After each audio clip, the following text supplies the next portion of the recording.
참 세상 돌아가는 것이 심상치가 않죠.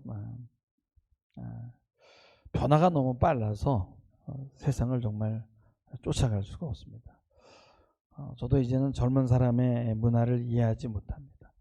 무슨 뭐 BTS 음악에 열광을 하는데 그게 왜 좋은지도 모르겠고, 뭐 아이돌 그 그룹들의 그 어떤 이 퍼포먼스도 재미가 없어요. 꼰대가 된 거죠. 과거 이병훈이 연출했던 드라마 대장금이 54부고 또 동이 역사대하 드라마 60부작이에요. 이게 불과 10년 전입니다. 이 긴 드라마를 보면서 매주 2시간씩 그걸 할애해서 이야기를 쫓아가야 됩니다. 엄청난 많은 그런 에피소드들이 있는데 그렇게 연결을 하려면 계속 이제 봐야 되는 거예요. 연출하는 사람들은 다음 주를 기다리도록 아슬아슬하게 그렇게 이 드라마를 마치죠. 비록 드라마지만은 그게 인내와 집중이 필요해요. 그 정도 시간이면요 정말 어려운 철학책 한 권 탐독할 시간입니다. 근데 언제부터 이 드라마가 30부로 줄어들더라고요. 그러더니 20부가 되더니 16부로 나오다가 이제는 10부작으로 줄었어요. 사람들은 10부작 보는 것도 힘들어합니다. 무슨 120분짜리 영화도요 2, 30분으로 요약해서 유튜브에다가 이렇게 소개를 합니다. 요약을 얼마나 잘하는지 몰라요. 막 설명도 이렇게 깃듭니다. 이제는요 그것도 길어요. 그래서 5분 안에 설명을 해줘야 돼요. 근데 5분도 길어요. 그래서 2, 3분으로 줄입니다. 근데 2, 3분이 길어가지고 이제는 50초나 30초짜리 영상이 엄청 나와요. 이게 뭐냐? 그냥 자극만 받는 거예요. 보면서. 그러니까 아메바 동물이 되는 거예요. 인간이. 찌르면 반응하는, 꿈틀거리는 정도. 인간을 그렇게 취급하는 겁니다. 젊은 사람들에게 제가 삼국지 넷플릭스에 나오는 거 85편을 다 봤다 그러니까 막 깜짝 놀래요. 완전히 꼰대구나. 어떻게 그런 걸 보고 있지? 근데 이 85편 이걸 보면서 삶이 뭔지, 죽음이 뭔지, 관계가 뭔지 이런 삶의 그런 무거운 주제들이 여기에 다 나오고 보고 난 후에도 여운이 남고 생각하게 됩니다. 이 시대의 문명은 무언가 느긋하게 생각하거나 뭔가를 이렇게 묵상할 수 없게 만들어버려요. 그냥 빨리 돌려서 압축해서 말하고 요건만 말해야 돼요. 이 바쁜 세상에 어떻게 3, 40분짜리 설교를 들어요? 이게 있을 수 없는 일이에요. 여러분은 대단한 사람이에요. 모두가 여러분 깊이와의 접촉을 꺼려합니다. 미국에서요 40대 초반에 한국 남자가 아마 마약을 한 것 같아요. 그래서 부모가 치료가 필요한 것 같아서 직원을 불렀는데 안 되니까 또 경찰을 불렀어요. 말을 안 들으니까. 그래 문을 두드리니까 나는 당신을 초대한 일이 없는데요. 돌아가세요. 강제로 따고 들어갔더니 여러분요 강제로 따고 들어가면 침범을 느끼잖아요. 그럴 땐 기다려야지. 칼을 들은 거죠. 총을 3방을 갈긴 거예요. 총 맞고 쓰러졌는데 거기다 또 수갑을 채워요. 뭘 쓰러졌는데 수갑을 채워요. 그게 경찰이 도착해서 1분도 안 돼서 일어난 일이에요. 정신적으로 문제가 있어서 병원에 입원시키려고 하는 건데 전혀 이상한 방향으로 결말이 나는 거예요. 왜냐하면 경찰은 기계적으로 움직이는 거예요. 매뉴얼대로. 상대가 어떻게 하면 어떻게 한다. 그리고 총을 쏜다면 다가가서 수갑을 채운다. 이거 뭐 기계나 컴퓨터가 하는 일이란 말이에요. 근데 인간이 기계로 전락한 거예요. 우리 인간은 기계가 할 수 없는 일을 해야 되는데 기계보다 못한 거예요. 경찰을 왜 불렀는지, 경찰이 해야 할 일이 무엇인지, 본질적인 것은 다 없어지고 매뉴얼만 남는 거예요. 이게 바로 이 시대의 트렌드입니다. 사람들은 깊이를 싫어해요. 그냥 매뉴얼대로 기계처럼 움직여요. 그래도요 여러분 AI는요 상황을 파악하도록 프로그램을 하면요 우리 인간보다 낫게 합니다. 상황이나 문맥을 보는 것이 인간이 할 일인데, 이제는 인간은 겉으로 드러난 것만 보고 판단을 하는 거예요. 오늘 말씀 1절에 보면은 너는 이것을 알라. 말세에 고통하는 때가 이른다는 거예요. 이것을 알라. 명령입니다. 알아도 되고 몰라도 되는 게 아니라 너 꼭 알아야 된다는 거예요. 말세에는 고통할 때가 오게 되는데, 왜 고통하느냐? 하나님을 떠났기 때문에 오는 고통이에요, 모두가. 그래서 2절, 3절, 4절 이렇게 보면은 사람들이 자기를 사랑하고 돈을 사랑하고 자랑하고 교만하고 비방하고 부모 거역하고 감사치 않고 거룩하지 않고 무정하고 원통하고 모함하며 절제하지 못하고 산하며 선한 것 좋아하지 않고 배신하고 조급하고 자만하며 쾌락 사랑하기를 하나님 사랑하는 것보다 더 한다는 거예요. 그 여기에서 고통의 원인은 뭐냐? 고통의 원인이 나에게 있지 않고 밖에 있는 거예요. 다 외부로 돌려요. 저놈들 때문이라는 거예요. 원통한 거예요. 그래서 이 사람들하고 뭐예요? 소통할 공간이 없는 거예요. 소통이라는 거 뭐예요? 뭔가가 왔다 갔다 해야 되는데 그냥 딱딱한 전능성들이 부딪히는 거예요. 막 경직돼 있는 겁니다. 관계가 된다는 건 뭐야? 내 안에 부드러운 것들이 나오는 거예요. 그래서 서로 감싸고 보호해주고 또 밀어낼 것은 밀어내고 받아들일 것은 받아들이고. 여러분, 우리 인간이 세상에 나오는 과정은 복잡해요. 세상이 자신을 거부한다고 생각하면요, 사람들은요 들어갑니다, 안으로. 그래서 히치꼬머리가 되는 거예요. 그게 여러분 사실은 방 속에 갇혀서 안 나오는 게 아니라 자기 안에서 나오지 못하는 거예요. 나올 힘이 없으니까. 여러분, 병아리가 알을 깨고 나오는 것은 일정한 기간, 일정한 온도가 필요해요. 근데 그 알 속에서 뭔가 형체가 아직 덜 완성이 된 상태에서 알에다 구멍을 나게 되면 어떻게 되겠어요? 그 구멍을 통해서 액체가 쏟아져 나올 거 아니에요. 그래서 그걸 메꿔야 된단 말이에요. 쏟아질 것 같으니까. 그러면 어떻게 돼요? 사람은 메꾸려면 어떻게 해요? 경직되고 딱딱하게 되는 거예요. 뭔가가 쏟아져 나올 것 같으니까. 그래서 막 강한 척 하는 거예요. 여러분, 알을 깨고 이 세상에 나온다는 게 당연한 것 같지만 어떤 과정을 통과하는 거거든요. 여러분의 인간은요, 이 세상에 나와서도 복잡한 그런 양육의 과정을 거치잖아요. 보통 우리의 그 보통 엄마들, 특별한 엄마들이 아니라 그냥 보통 평범한 엄마들, 그 엄마들이 좋은 엄마인데 참 고생을 많이 하면서 살아오셨어요. 삶이 평탄하지 않았죠. 아이들 여럿 낳아서 그거 먹이고 입히고 하는데, 여러분 그때 뭐 일회용 기저귀가 있었나요? 재래식 부엌에서 밥을 지었고요. 지금처럼 외식 문화도 발달되지 않았어요. 다 해서 먹였어요. 얼마나 강했습니까?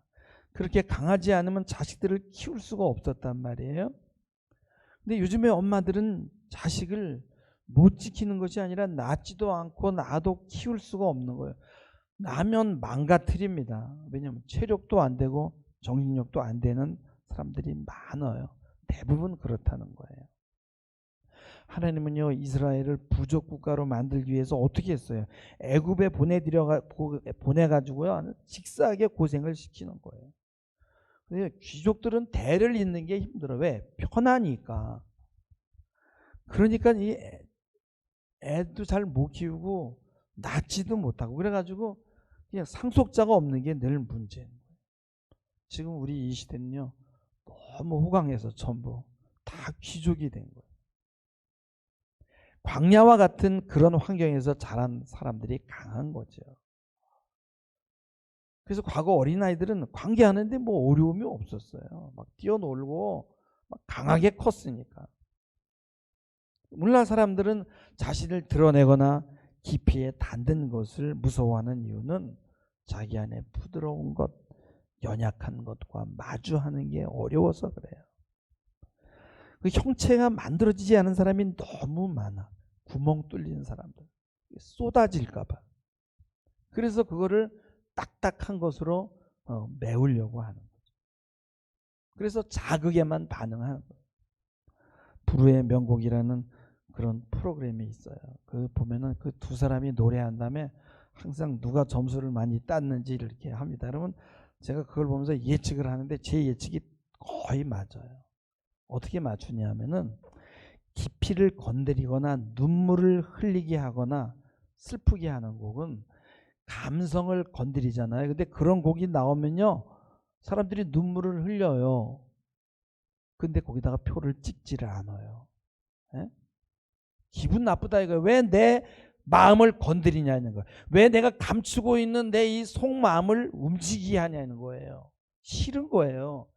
그래서 거기서 감동은 받았지만 그건 안 찍어주는 거예요. 깊이와 접촉을 거부하는 거예요.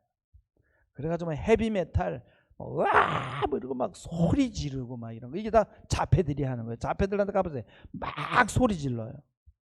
몸으로 막 표현합니다. 마음이 닿는 거를 싫어하는 거예요. 강하게 나오면 강하게 방어하면 돼요. 근데 부드러운 건요, 방어가 어려워요. 쉽지 않습니다. 그래서 우리 인간은 막 몸을 뒤틀고 막 몸으로 막 방어를 하는 거죠. 마음을 숨기려면요, 피부나 몸으로 해야 되는 거예요. 네. 근데 원래 현대인들은요, 이런 자폐 성향의 사람들이 많다는 거예요. 우리 마음속에 부드럽고 따뜻한 것을 보호하기 위해서. 근데 그것과 접촉해야 소통이 되잖아요. 근데 이 부드러운 것이 상처 입을까봐, 쏟아질까봐 그냥 껍질을 뒤집어 쓰는 거예요. 여러분 누군가가 여러분에게 봉투를 주면요, 그 안에 내용물이 뭐가 들었는지 궁금하지 않겠어요? 편지면 그 내용에 어떤 이야기가 있을지 궁금할 것이고, 돈이면은 돈이 얼마가 들었는지 궁금하잖아요. 그런데 봉투에 만족하는 거예요. 야, 봉투가 한지야. 야, 봉투가 칼라야. 그림이 멋있어. 이러고 사는 거예요. 봉투는 옷이고 감각적인 것들, 외모죠. 왜 이런 이야기 인터넷에 떠돌아다니잖아요. 여러분 아마 다 읽었을 거예요. 아무리 좋은 집을 사도 가정을 살 수 없고, 아무리 좋은 침대를 구해도 잠을 살 수 없다. 뭐 이런 이야기들. 아무리 유명 브랜드의 옷을 입어도 자기 사랑은 채워지지 않아요. 아무리 좋은 화장품을 발라도 만족이 되지 않을 거예요. 속옷 한 장에 무슨 뭐 7, 80만 원짜리를 입어도 그래도 만족이 안 됩니다. 몇백만 원짜리 이브닝 드레스를 입어도 행복하지 않아요. 우리가 볼 때는 다 갖추고 사는 사람이 행복할 것 같지만 그들은 힘들어합니다. 이 세상에서 가장 비용이 많이 드는 게, 왜냐면 자기 치장에 겉으로 치장하는 거. 그 왜 그래? 존재가 안 되니까. 존재는 뭐야? 깊은 곳에서 나오는 거거든요. 그래서 그 프랑스의 앙지에 디디에라는 그런 사람이 책을 썼어. 피부자아라는 책을 썼어. 피부는 이 환경과의 상호작용에서 신호들을 이렇게 받아들이고 뭐 거부하는 이런 거예요. 근데 그걸 겉봉투라 그랬어요. 그래서 환경과 어울림에 이렇게 진동을 하는데, 어떤 사람들은 이게 이 봉투가 그냥 그 안이 그냥 텅 비어 봉인되어 있는 거예요. 공간이 없어. 그래가지고 거기서 상호작용이 일어나지 않는 거예요. 이게 현대인이라는 겁니다. 멋진 카페에서 그냥 비싼 커피 또 빵 이런 거 시켜놓고 나이프로 탁 자르면서 감각 위주의 삶을 살아요. 그리고 감각적인 이야기만 해요. 또 어디 식당이 맛있고 어디 가면 어디가 좋고 풍경이 뭐 끝내주고, 깊이와 접촉하려고 하지 않아요. 거기서 잡담하고 웃고 시덕거려요. 그리고 허망한 기분으로 돌아옵니다. 재미있었어. 근데 얻은 것은 아무것도 없어요. 나 거기 가봤어. 야, 어느 카페가 좋다는데 우리 다음번에는 거기 가보자. 그리고 진실과 맞닿으려고 하지 않아요. 골치 아프니까. 진실은 너 이렇게 살아야 된다라고 말하니까 부담스러운 거예요. 그래서 그런 자리에서 누군가 심각한 이야기하면 야, 좀 쉬자. 야, 우리 얼마나 멋지니. 우리 이제 인생 고생했는데 누려도 되잖아. 멋지잖아. 우리 행복하잖아. 우리 문화인이잖아. 근데 사실 이게 뭐냐? 히스테리 증상이라는 거예요. 깊이와 접촉한다는 건 고된 작업이거든요. 그래서 이 스위스의 폴 트루니에라는 그런 의학자가 있는데 그분이 인생의 모험이라는 그런 책을 썼어요. 근데 그분이 이런 얘기를 했어요. 믿음이라는 것은 세상을 외면하는 게 아니라 직면하는 것이다. 그렇게 얘기했어요. 세상과 맞닥뜨려 가지고 이게 뭐지 하고 파고 들어가야 된다는 거예요. 그리고 그 책에서 또 이런 이야기를 해요. 사는 기쁨, 노력하는 기쁨, 목표를 세우고 애쓰는 기쁨, 손가락 하나를 움직이는 기쁨, 향수 냄새를 맡는 기쁨, 무엇을 보고 듣고 배우고 누군가를 사랑하는 기쁨, 무엇을 보고 연구와 성공과 공부의 즐거움, 발견에 대한 희망의 즐거움, 어려운 문제와 씨름하는 즐거움, 몰랐던 것을 새로 알고 이해하게 되는 즐거움, 수수께끼 같은 문제와 그것을 해결하는 즐거움, 현실을 냉혹하게 대결하는 즐거움, 위험 부담을 무릅쓰는 즐거움, 흥분된 긴장감과 그로 인해 생기는 고양된 활력의 즐거움, 자손의 출산과 창조의 기쁨, 전혀 예측할 수 없는 미래의 신비에 둘러싸인 새로운 존재를 세상에 낳는 기쁨, 한순간의 영감이나 갈고 닦고 끈기 있는 노고에 의해 어떤 독창적인 물건을 만들어낸 데서 솟아나는 기쁨, 매 순간 행동이 지극히 독특한 것이라는 느낌, 다른 누구도 내가 될 수 없다는 느낌, 내 생에 어떤 순간도 이 순간과 똑같을 수 없다라는 느낌에서 오는 기쁨,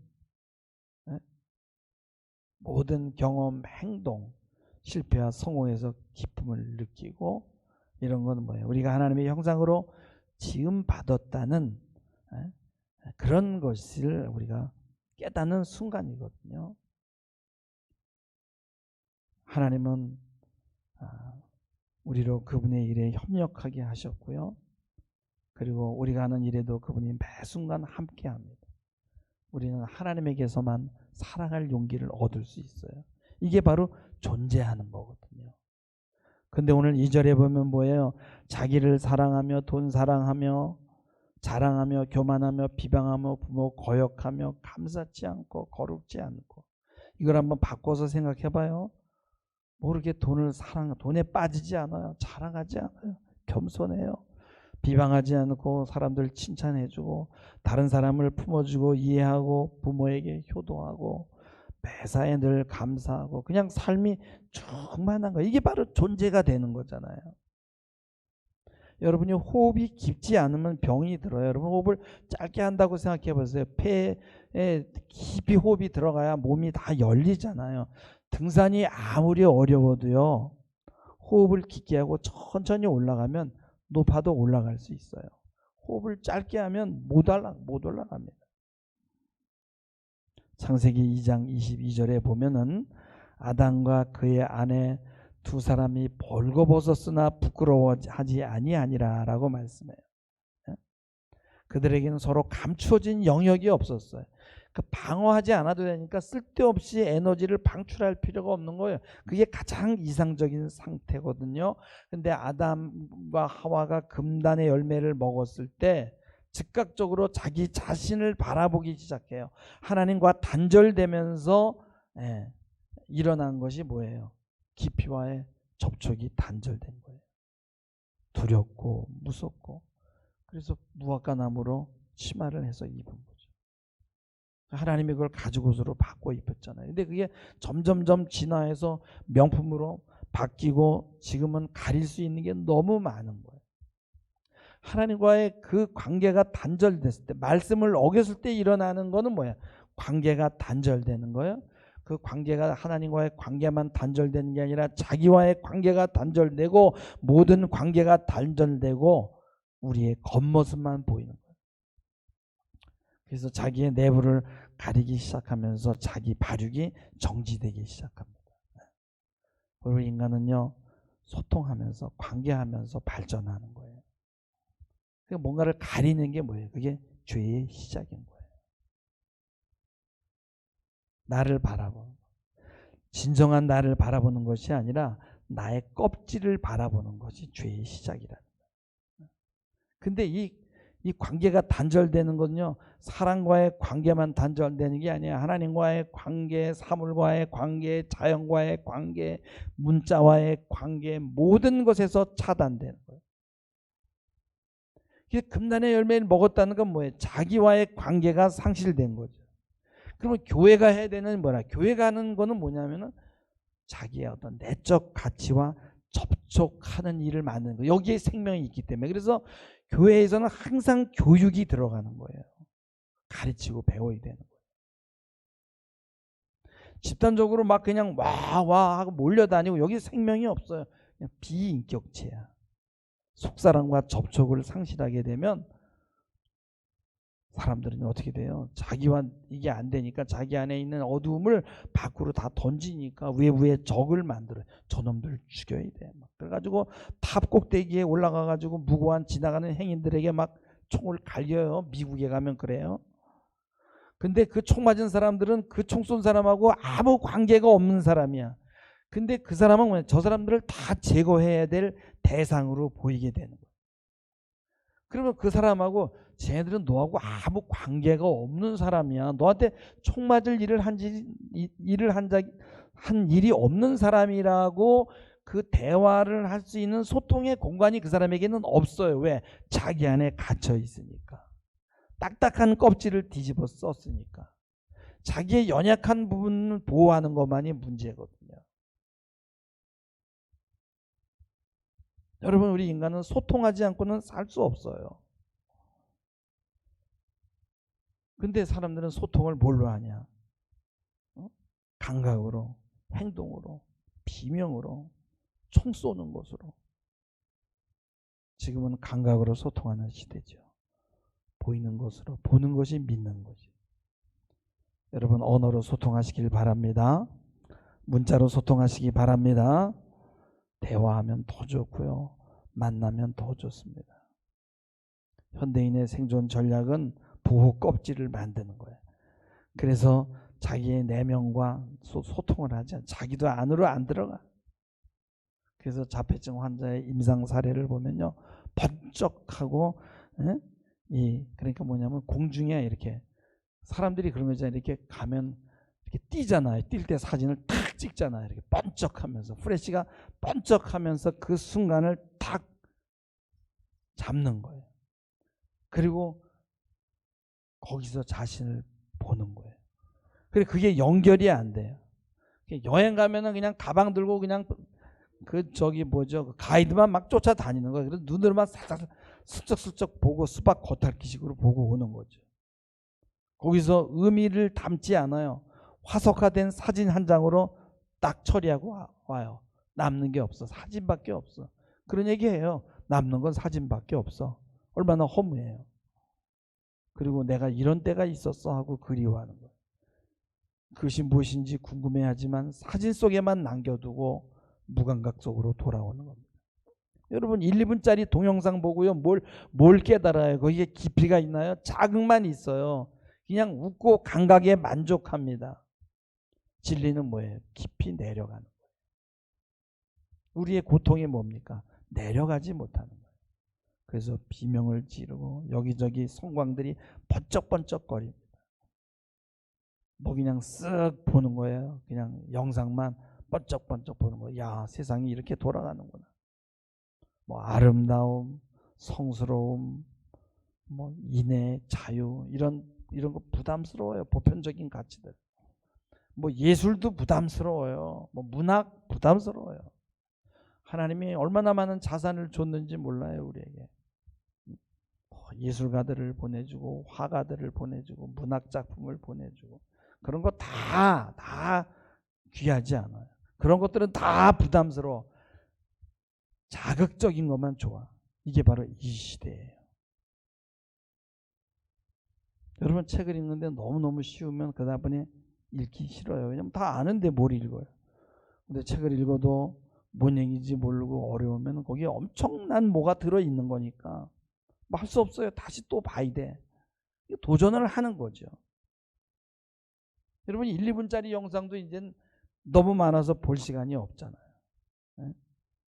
그냥 영상을 섞고 음악을 섞어가지고 이제 쉽게 이렇게 해주면 사람들이 점점 망가지기 시작하는 거예요. 그래서 여러분요, 설교도요 좀 듣기가 어려워야 되는 거예요. 그래가지고 여러분 제 설교 유튜브에 있잖아요. 그거 다시 한번 들어보세요. 한 몇 번 정도 들어도 됩니다. 제 설교는.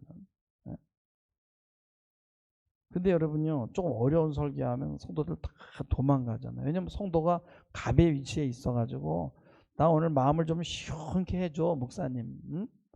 좀 은혜 받게 해줘. 네? 그래 힘들면은 안 나오니까 어떻게? 그러니까 쉽게 하는 거예요. 그러니까 막 성도도 망가지고 막 목사도 망가지는 거예요. 네? 과일이 안 팔리는 이유가 있다라는 거예요. 왜 그런 줄 아세요? 과일이요, 깎는 게 귀찮아가지고 안 팔린다는 거예요. 방울토마토나 뭐 그냥 저 바나나 같은 거 이렇게 쭉 벗겨서 먹으면 돼요. 그런 거는 팔리는데 뭐 이렇게 깎는 거는 안 팔린대요. 네? 그렇게 귀찮으세요? 그러면 답은 하나야. 그냥 빨리 죽으면 됩니다. 죽으면 되는 거예요. 감각 밑에 감성이 있고 감성 밑에 이성이 있고. 영성이라는 건 뭐예요? 영과 육과 혼이 다 움직여야만 참된 영성이 나오는 거예요. 그래도 우리가 희망이 있는 것은요, 여러분이 예배 나와서 지금 30분 40분짜리 설교를요 집중해서 연결해가면서 듣고 있어요. 여러분 오늘날 희망은 교회 공동체밖에 없는 거예요. 찬송가 302장이 사실 오늘 설교의 주제거든요. 내 주 하나님 넓고 큰 은혜는 저 큰 바다보다 깊다. 너 곧 닷줄을 끌러 깊은 데로 저 한가운데로 가보라. 언덕을 떠나서 창파에 배 띄워 내 주 예수 은혜의 바다로 내 마음껏 저어가라. 왜 너 인생은 거기서 저 큰 바다 물결 보고 그 민 모르는 깊은 바닷속을 한번 헤아려 안 보냐. 많은 사람이 얕은 물가에서 저 큰 바다 가려다가 찰싹거리는 작은 파도 보고 마음이 약해서 못 가네. 자, 가거라. 이제 곧 가거라. 저 큰 은혜의 바다 향해. 자, 곧 내 너를 저 깊은 데로 가라. 망망한 바다로. 언덕을 떠나서 창파에 배 띄워 내 주 예수 은혜의 바다로 내 마음껏 저어가라. 우리 이 찬양 한번 해볼까요? 네, 이 찬양 302장입니다. 1절하고 4절만 할게요.